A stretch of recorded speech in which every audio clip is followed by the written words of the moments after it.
राम राम भाई सारा ने आप सभी का स्वागत है AIR1 के अंदर, ऑल इन राउंड 1 के अंदर। ठीक है, तो हम कर रहे थे केमिकल बॉन्डिंग, हाइब्रिडाइजेशन चल रही थी पूरी, मतलब टेबल करा दी थी मैंने लोन पेयर के समेत, साथ में एक या दो एग्जांपल कराए थे मैंने। तो अब sp स्क्वायर जो है, sp स्क्वायर उसके लोन पेयर और विदाउट लोन पेयर, क्योंकि sp जो था लीनियर था उसके अंदर तो विदाउट लोन पेयर कोई था ही नहीं, उसके अंदर आसान से बनते हैं विदाउट लोन पेयर, सीधे के सीधे एक ही शेप बनती है उसके अंदर, शेप और स्ट्रक्चर। तो sp स्क्वायर हाइब्रिडाइजेशन से शुरू करते हैं, उसके एग्जांपल्स दो लेके आया हूं। ये जो है ये देखते हैं BF3।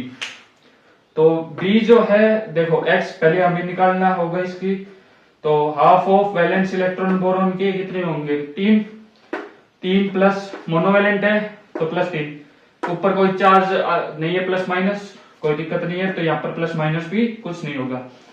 तो 3 3 6 का 3 आ चुका है। तो 3 के लिए x की 3 नंबर के लिए कितनी हाइब्रिडाइजेशन बनती है, sp स्क्वायर बनती है।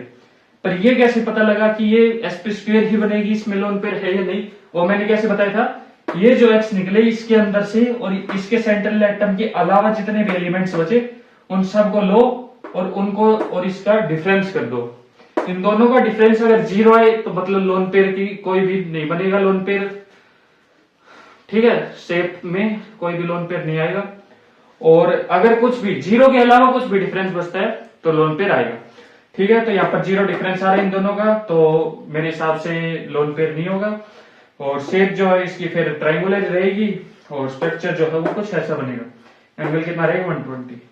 ये था जो कि मैंने करा रखे हैं, बहुत पहले भी कराए थे, और अभी शायद बहुत आसान हो गया होगा, ये इतना मुश्किल नहीं है, ये भी आसान है। पर इसको एक बार देखते हैं। SO2 है, x निकाला हाफ ऑफ इसके वैलेंस इलेक्ट्रॉन सल्फर के 6, प्लस में O2 मोनोवैलेंट नहीं है तो 0, प्लस माइनस कटाई 9 है नहीं तो होना ही नहीं है, इक्वल टू 6 का हाफ 3।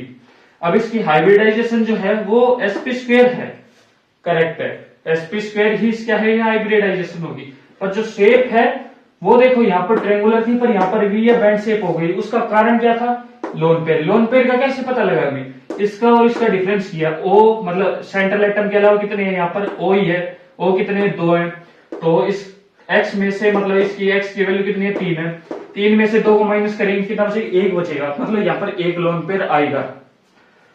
तो अगर एक लोन पेयर आएगा तो पहले शेप मत लिखने जाओ, एक बार स्ट्रक्चर लिखो, कभी भी ये गलती मत करना, सीधे शेप लिखने जाओ, स्ट्रक्चर लिखो, क्योंकि स्ट्रक्चर देखते ही पता लग जाता है कि शेप क्या आएगी। क्योंकि मुझे पता है कि sp स्क्वायर किसकी होती है, शेप sp स्क्वायर कैसी होती है, ऐसी होती है।